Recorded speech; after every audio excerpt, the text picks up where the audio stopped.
ओम स्थापकाय च धर्मस्य सर्वधर्मस्वरूपिणे अवतार वरिष्ठाय रामकृष्णाय ते नमः। जय ठाकुर, जय माँ। ओम शिव शिव शिव। परमहंस अवस्था कब होती है? श्री रामकृष्ण देव अपने कमरे के दक्षिण पूर्व वाले बरामदे में राखाल, लाटू, मणि, हरीश आदि भक्तों के साथ बैठे हुए हैं। दिन के 9 बजे का समय होगा।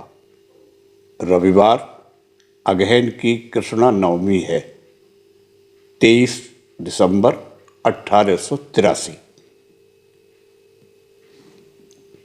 मणि को गुरुदेव के यहाँ रहते आज 10 दिन पूरे हो गए। श्रीयुत मनोमोहन कोन्नगर से आज सुबह आए हैं। श्री रामकृष्ण देव के दर्शन और कुछ विश्राम करके आप कलकत्ता जाएंगे। हाजरा भी श्री रामकृष्ण देव के पास बैठे हैं। नीलकंठ के देश के एक वैष्णव आज श्री रामकृष्ण देव को गाना सुना रहे हैं। वैष्णव ने पहले नीलकंठ का गाना गाया। गाने का भाव है, श्री गौरांग की देह तप्त कांचन के समान है, वे नव नटवर ही हो रहे हैं, परंतु वे इस बार दूसरे ही स्वरूप से अपने पहले के चिन्हों को छिपाकर नदिया में अवतीर्ण हुए हैं।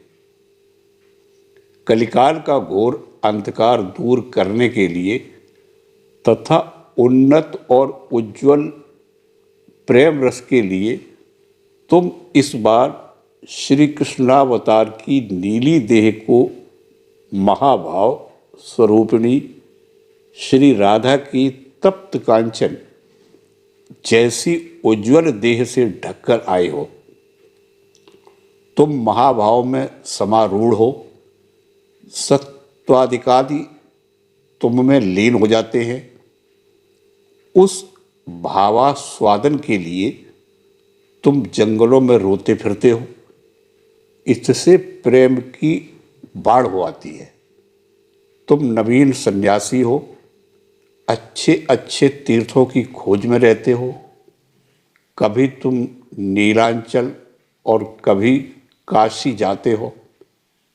अयाचकों को भी तुम प्रेम का दान करते हो।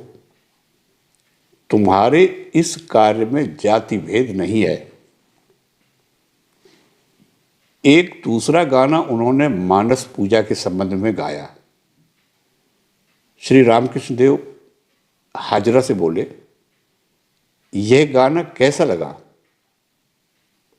हाजरा बोले, यह साधक नहीं है, ज्ञान दीपक, ज्ञान प्रतिभा। श्री रामकृष्ण देव बोले, मुझे तो कैसा कैसा लगा। पहले का गाना बहुत ठीक है। पंचवटी में तोतापुरी के पास मैंने एक गाना गाया था, जीवन संग्राम के लिए तू तैयार हो जा, लड़ाई का सामान लेकर काल तेरे घर में प्रवेश कर रहा है। एक और गाना, ए श्यामा दोष किसी का नहीं है, मैं अपने ही हाथों द्वारा खोदे हुए गड्ढे के पानी में डूबता हूं। नागा इतना ज्ञानी है, परंतु इनका अर्थ बिना समझे ही रोने लगा था। इन सब गानों में कैसी यथार्थ बातें हैं। नरकांतकारी श्रीकांत की चिंता करो, फिर तुम्हें भयंकर काल का भी भय नहीं रह जाएगा। पद्मलोचन मेरे मुंह से राम प्रसाद का गाना सुनकर रोने लगा, पर था वह कितना विद्वान। भोजन के पश्चात श्री रामकृष्ण देव कुछ विश्राम कर रहे हैं। जमीन पर मणि बैठे हुए हैं। नौबत खाने में रोशन चौकी का वाद्य सुनते हुए श्री रामकृष्ण देव आनंद कर रहे हैं। फिर मणि को समझाने लगे, ब्रह्म ही जीव जगत हुए हैं। श्री रामकृष्ण देव बोले, किसी ने कहा अमुक स्थान पर हरि नाम नहीं है। उसके कहते ही मैंने देखा वही सब जीव हुए हैं, मानो पानी के असंख्य बुलबुले, असंख्य जलबिंब। कामार पुकुर से वर्धमान आते जाते दौड़कर एक बार मैदान की ओर चला गया, यह देखने के लिए कि यहाँ के जीव किस तरह खाते हैं और रहते हैं। जाकर देखा मैदान में चींटियां रेंग रही थी, सभी जगह चैतन्यमय है। हाजरा घर में आकर जमीन पर बैठ गए। श्री रामकृष्ण देव बोले, अनेक प्रकार के फूल, तह के तह पंखुड़ियां, यह भी देखा छोटा बिंब और बड़ा बिंब। ईश्वरीय रूप दर्शन की ये सब बातें कहते कहते श्री रामकृष्ण देव समाधिस्थ हो रहे हैं। कह रहे हैं, मैं हुआ हूं, मैं आया हूं। यह कहकर ही एकदम समाधि मग्न हो गए और सब कुछ स्थिर हो गया। बड़ी देर तक समाधि भोग करने पर कुछ होश आ रहा है। अब बालक की तरह हंस रहे हैं, हंस हंस कर कमरे में टहल रहे हैं। अद्भुत दर्शन के पश्चात आंखों से जैसे आनंद ज्योति निकलती है, श्री रामकृष्ण देव की आंखों का भाव वैसा ही हो गया। सहास्य मुख, शून्य दृष्टि। श्री रामकृष्ण देव टहलते हुए कह रहे हैं, बटतल्ले के परमहंस को देखा था, इस तरह हंसकर चल रहा था, वही स्वरूप मेरा भी हो गया क्या? इस तरह टहलकर श्री रामकृष्ण देव अपनी छोटी खाट पर जा बैठे और जगन माता से बातचीत करने लगे। श्री रामकृष्ण देव कह रहे हैं, खैर मैं जानना भी नहीं चाहता माँ, तुम्हारे पाद पद्मों में मेरी शुद्धा भक्ति बनी रहे। मणि से बोले, क्षोभ और वासना के जाने से ही यह अवस्था होती है। फिर माँ से कहने लगे, माँ पूजा तो तुमने उठा दी, परंतु देखो मेरी सब वासनाएं जैसे चली न जाएं। माँ परमहंस तो बालक है ना, बालक को माँ चाहिए या नहीं? इसलिए तुम मेरी माँ हो, मैं तुम्हारा बच्चा। माँ का बच्चा माँ को छोड़कर कैसे रहे? श्री रामकृष्ण देव इस स्वर से बातचीत कर रहे हैं कि पत्थर भी पिघल जाए। फिर माँ से कह रहे हैं, केवल अद्वैत ज्ञान? थू थू, जब तक मैं रखा है तब तक तुम हो। परमहंस तो बालक है, बालक को माँ चाहिए या नहीं? हाजरा श्री रामकृष्ण देव की यह अवस्था देख हाथ जोड़कर कहने लगे, धन्य है, धन्य है। श्री रामकृष्ण देव हाजरा से कह रहे हैं, तुम्हें विश्राम कहाँ है? तुम तो यहां उसी तरह हो जैसे जटिला और कुटिला ब्रज में थी, लीला की पुष्टि के लिए। दूसरे दिन झाऊ तल्ले में श्री रामकृष्ण देव मणि के साथ अकेले में बातचीत कर रहे हैं। श्री रामकृष्ण देव बोले, निराकार भी सत्य है और साकार भी सत्य है। नागा उपदेश देता था, सच्चिदानंद ब्रह्म कैसे है? जैसे अनंत सागर है, ऊपर नीचे दाहिने बाएं पानी ही पानी है। वह कारण है, स्थिर पानी है। कार्य के होने पर उसमें तरंगे उठने लगी। सृष्टि, स्थिति और प्रलय यही कार्य हैं। फिर कहता था, विचार जहां पहुंचकर रुक जाए वही ब्रह्म है। जैसे कपूर जलाने पर उसका सर्वांश जल जाता है, जरा भी राख नहीं रह जाती। ब्रह्म मन और वचन के परे है। नमक का पुतला समुद्र की थाह लेने गया, लौटकर उसने खबर नहीं दी, समुद्र में गल गया। ऋषियों ने श्री राम से कहा था, राम, भरद्वाज आदि तुम्हें अवतार कह सकते हैं, परंतु हम लोग नहीं कहते। हम लोग शब्द ब्रह्म की उपासना करते हैं। हम मनुष्य स्वरूप को नहीं चाहते। राम कुछ हंसकर प्रसन्न हो उनकी पूजा लेकर चले गए। परंतु नित्यता जिनकी है, लीला भी उन्हीं की है। जैसे छत और सीढ़ियां, ईश्वर लीला, देवलीला, नरलीला, जगत लीला। नरलीला में ही अवतार होता है। नरलीला कैसी है जानते हो? जैसे बड़ी छत का पानी नल से जोर जोर से गिर रहा हो, वही सच्चिदानंद है। उन्हीं की शक्ति एक रास्ते से नल के भीतर से आ रही है। केवल भरद्वाज आदि 12 ऋषियों ने ही राम को पहचाना था कि ये अवतारी पुरुष हैं। अवतारी पुरुषों को सभी नहीं पहचान सकते। श्री राम कृष्णदेव मणि से बोले, वे अवतीर्ण होकर भक्ति की शिक्षा देते हैं। अच्छा, मुझे तुम क्या समझते हो? मेरे पिता गया गए थे।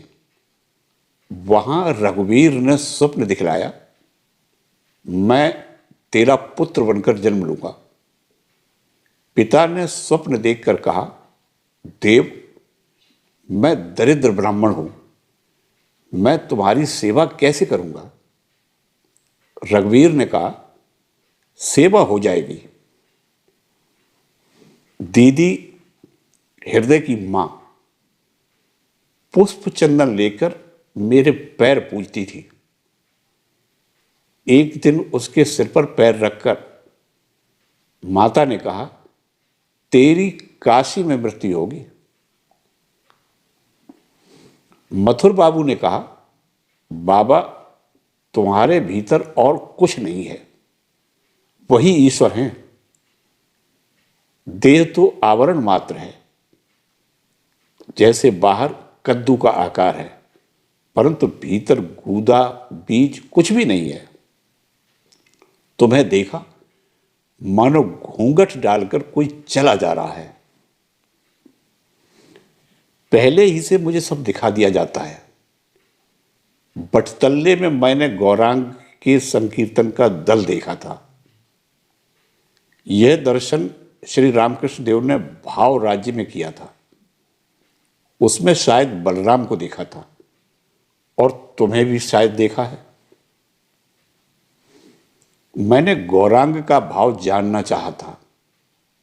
उसने दिखाया, उस देश में श्याम बाजार में पेड़ पर और चार दीवारी पर आदमी ही आदमी, दिन रात 7-7 आदमी। 7 दिन शौच के लिए जाना भी मुश्किल हो गया। तब मैंने अब कहा, मां, बस अब रहने दो। इसीलिए अब भाव शांत है। एक बार और आना होगा। इसीलिए पार्षदों को सब ज्ञान मैं नहीं देता। हंसते हुए बोले, तुम्हें अगर सब ज्ञान दे दें तो फिर तुम लोग सहज ही मेरे पास क्यों आओगे? तुम्हें मैं पहचान गया। तुम्हारा चैतन्य भागवत पढ़ना सुनकर। तुम अपने आदमी हो। एक ही सत्ता है, जैसे पिता और पुत्र। यहां सब आ रहे हैं, जैसे कलमी की बेल। एक जगह पकड़कर खींचने से सब आ जाता है। परस्पर सब आत्मीय हैं, जैसे भाई भाई। राखाल, हरीश आदि जगन्नाथ दर्शन के लिए पुरी गए हैं, और तुम भी गए हो। तो क्या कभी ठहराव अलग अलग हो सकता है? जब तक यहां तुम नहीं आए, तब तक तुम भूले हुए थे। अब अपने को पहचान सकोगे। वे गुरु के रूप में आकर जना देते हैं। नागिन ने बाघ और बकरी की कहानी कही थी। एक बाघिन बकरियों के झुंड पर टूट पड़ी। किसी बहेलिये ने दूर से उसे देखकर मार डाला। उसके पेट में बच्चा था, वह पैदा हो गया। वह बच्चा बकरियों के बीच में बढ़ने लगा। पहले बच्चा बकरियों का दूध पीता था। उसके बाद जब कुछ बड़ा हुआ, तब घास चरने लगा। कोई जानवर जब उस पर आक्रमण करता, तो वह बकरों की तरह डर कर भागता। एक दिन एक भयंकर बाघ बकरों पर टूट पड़ा। उसने आश्चर्य में आकर देखा, उनमें एक बाघ भी घास चर रहा है, और उसे देखकर बकरियों के साथ साथ वह भी दौड़कर भागा। तब बकरियों से कुछ छेड़छाड़ न करके घास चरने वाले उस बाघ के बच्चे को ही उसने पकड़ा। वह मैं करने लगा, भागने की कोशिश करता गया। तब बाघ उसे पानी के किनारे खींचकर ले गया और उससे कहा, इस पानी में अपना मुंह देख। हंडी की तरह मेरा मुंह जितना बड़ा है, उतना ही बड़ा तेरा भी है। फिर उसके मुंह में थोड़ा सा मांस खोस दिया।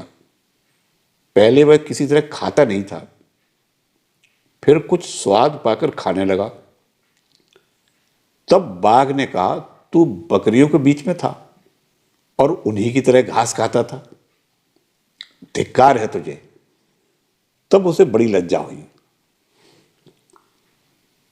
घास खाना है, कामिनी कांचन को लेकर रहना, बकरियों की तरह मैं करके बोलना और भागना, सामान्य जीवों की तरह आचरण करना, बाघ के साथ जाना। गुरु जिन्होंने ज्ञान की आंखें खोल दी, उनकी शरणागत होना है, उन्हें ही आत्मीय समझना है, अपना सच्चा मुंह देखना है, अपने स्वरूप को पहचानना है। श्री रामकृष्ण देव खड़े हो गए। चारों ओर सन्नाटा है। सिर्फ झाऊ के पेड़ों की सनसनाहट और गंगा जी की कलकल ध्वनि सुन पड़ रही है। वे रेलिंग पार करके पंचवटी के भीतर से अपने कमरे की ओर मणि से बातचीत करते हुए जा रहे हैं। मणि मंत्रमुग्ध की तरह पीछे पीछे जा रहे हैं। पंचवटी में आकर जहां उसकी एक डाल टूटी पड़ी है, वहीं खड़े होकर पूर्वाश्य हो बरगद के मूल पर बंधे हुए चबूतरे पर सिर टेककर प्रणाम किया। नौबत खाने के पास आकर हाजरा को देखा। श्री रामकृष्ण देव उनसे कह रहे हैं, अधिक न खाते जाना और बाही शुद्धि की ओर इतना ध्यान देना छोड़ दो। जिन्हें बेकार यह धुन सवार होती रहती है, उन्हें ज्ञान नहीं होता। आचार उतना ही चाहिए जितने की जरूरत है। बहुत चक बड़ी अच्छी नहीं। श्री रामकृष्ण देव ने अपने कमरे में पहुंचकर आसन ग्रहण किया। भोजन के बाद श्री रामकृष्ण देव जरा विश्राम कर रहे हैं। आज 24 दिसंबर है, बड़े दिन की छुट्टी हो गई है। कलकत्ते से सुरेंद्र, राम आदि भक्तगण धीरे धीरे आ रहे हैं। दिन के 1 बजे का समय होगा। मणि अकेले झाऊ तल्ले में टहल रहे हैं। इसी समय रेलिंग के पास खड़े होकर हरीश उच्च स्वर से मणि को पुकार कर कह रहे हैं, आपको बुलाते हैं, शिव संहिता आकर पढ़िए। शिव संहिता में योग की बातें हैं, 60 चक्रों की बात है। मणि श्री रामकृष्ण देव के कमरे में आकर प्रणाम करके बैठे। श्री रामकृष्ण देव चारपाई पर तथा भक्तगण जमीन पर बैठे हुए हैं। इस समय शिव संहिता का पाठ नहीं हुआ। श्री रामकृष्ण देव स्वयं ही बातचीत कर रहे हैं। श्री रामकृष्ण देव बोले, गोपियों की प्रेमा भक्ति थी। प्रेमा भक्ति में 2 बातें रहती हैं, अहंता और ममता। यदि मैं श्री कृष्ण की सेवा न करूं तो उनकी तबीयत बिगड़ जाएगी, यह अहंता है। इसमें ईश्वर बोध नहीं रहता। ममता है मेरा मेरा करना। गोपियों की ममता इतनी बड़ी हुई थी कि कहीं पैरों में जरा भी चोट न लग जाए, इसलिए उनका सूक्ष्म शरीर श्री कृष्ण के श्री चरणों के नीचे रहता था। यशोदा ने कहा, तुम्हारे चिंतामणि श्री कृष्ण को मैं नहीं जानती, मेरा तो वह गोपाल ही है।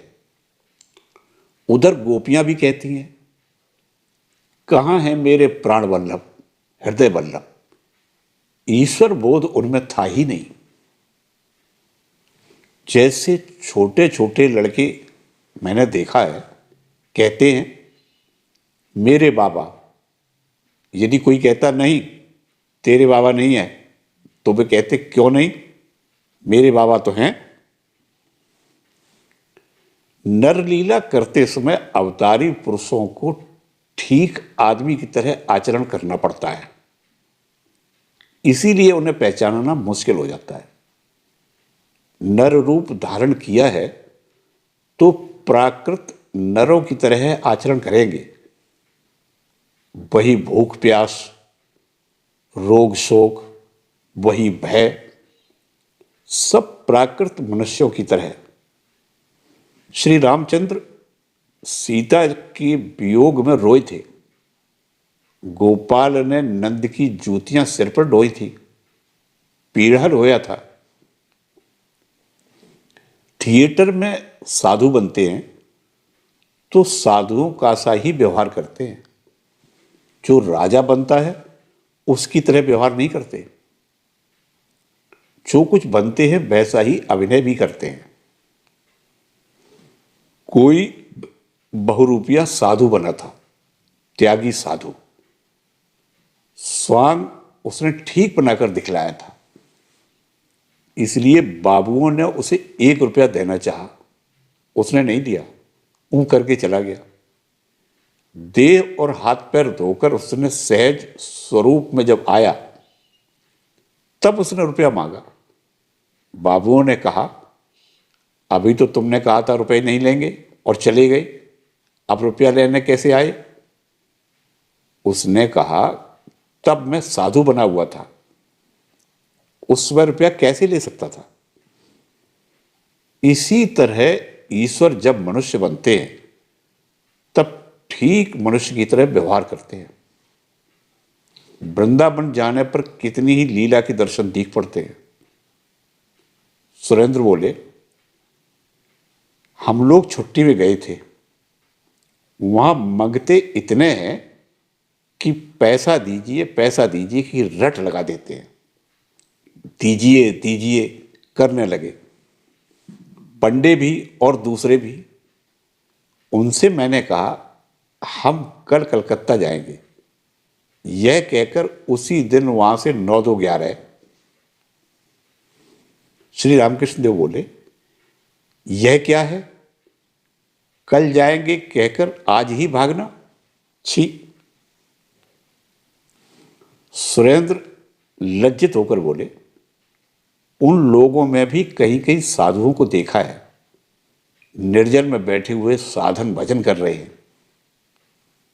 श्री रामकृष्ण देव बोले, साधुओं को कुछ दिया? सुरेंद्र बोले, जी नहीं।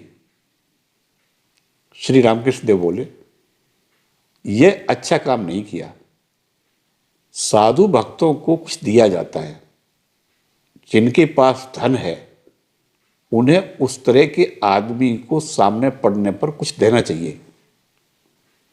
मैं भी वृंदावन गया था मथुर बाबू के साथ। ज्यों ही मथुरा का ध्रुव घाट मैंने देखा कि उसी समय दर्शन हुआ। वसुदेव श्री कृष्ण को गोद में लेकर यमुना पार कर रहे हैं। फिर शाम को यमुना के तट पर टहल रहा था। बालू पर छोटे छोटे झोपड़े थे। पेड़ के पेड़ बहुत हैं। गोधूली का समय था। गौएं चरागाह से लौट रही थी। देखा, उतरकर यमुना पार कर रही है। इसके बाद कुछ चरवाहे गौओं को लेकर पार होने लगे। ज्यों ही यह देखा कि कृष्ण कहाँ है, कहकर बेहोश हो गया। श्याम कुंड और राधा कुंड के दर्शन करने की इच्छा हुई थी। पालकी पर मुझे मथुर बाबू ने भेज दिया। बहुत दूर रास्ता है। पालकी के भीतर पूड़ियां और जलेबियां रख दी गई थी। मैदान पार करते समय यह सोचकर रोने लगा, वे स्थान तो हैं, कृष्ण तू नहीं है। यह वही भूमि है जहां तू गौएं चराता था। हृदय रास्ते में साथ साथ पीछे आ रहा था। मेरी आंखों से आंसुओं की धारा बह रही थी। कहारों को खड़े होने के लिए न कह सका। श्याम कुंड और राधा कुंड में जाकर देखा, साधुओं ने एक एक झोपड़ी बना रखी थी। उसी के भीतर पीठ फेरकर साधन भजन कर रहे थे। पीठ इसलिए फेरे बैठे हैं कि कहीं लोगों पर उनकी दृष्टि न जाए। द्वादश बंद देखने लायक है। बांके बिहारी को देखकर मुझे भाव हो गया था। मैं उन्हें पकड़ने चला था। गोविंद जी को दोबारा देखने की इच्छा नहीं हुई। मथुरा में जाकर राखाल कृष्ण का स्वरूप देखा था।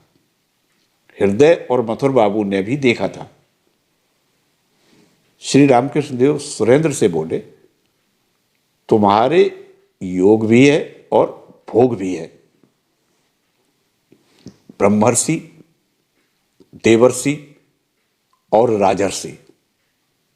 ब्रह्मर्षि जैसे सुखदेव, एक भी पुस्तक पास नहीं है। देवर्षि जैसे नारद, राजर्षि जैसे जनक निष्काम कर्म करते हैं। देवी भक्त धर्म और मोक्ष दोनों पाता है तथा अर्थ और काम का भी भोग करता है। तुम्हें एक दिन मैंने देवी पुत्र देखा था।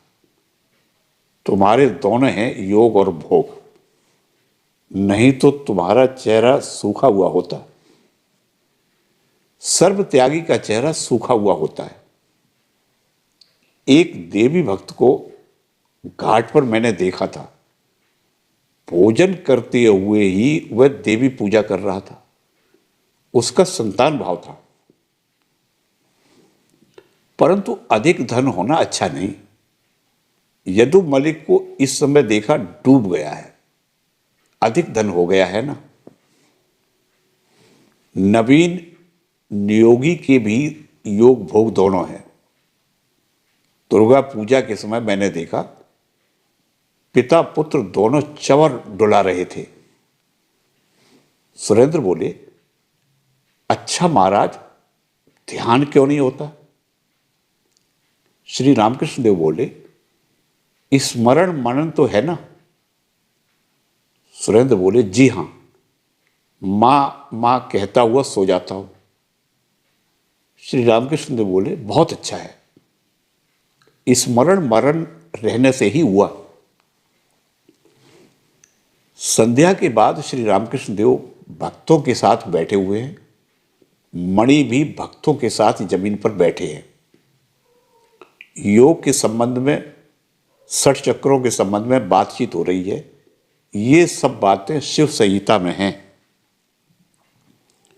श्री रामकृष्ण देव बोले, इड़ा, पिंगला और सुषुम्ना के भीतर सब पद्म है, सभी चिन्मय, जैसे मोम का पेड़, डाल, पत्ते, फल सब मोम के।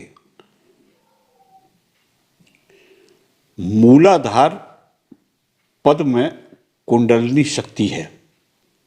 वह पद्म चतुर्दल है जो आद्या शक्ति है। वही कुंडलिनी के रूप में सबके देह में विराजमान है। जैसे सोता हुआ सांप कुंडलाकार पड़ा रहता है। प्रसुप्त भुजगाकारा आधार पद्मवासिनी। मणि से बोले, भक्ति योग में कुल कुंडलिनी शीघ्र जागृत होती है।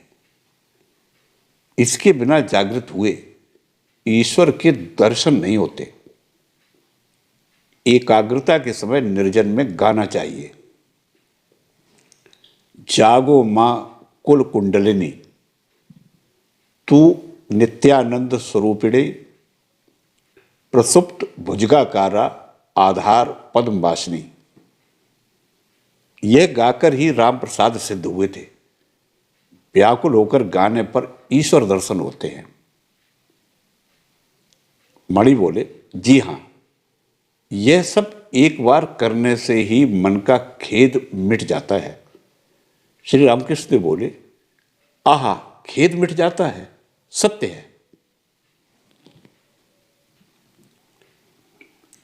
योग के संबंध की दो चार बातें तुम्हें बतला देना चाहिए।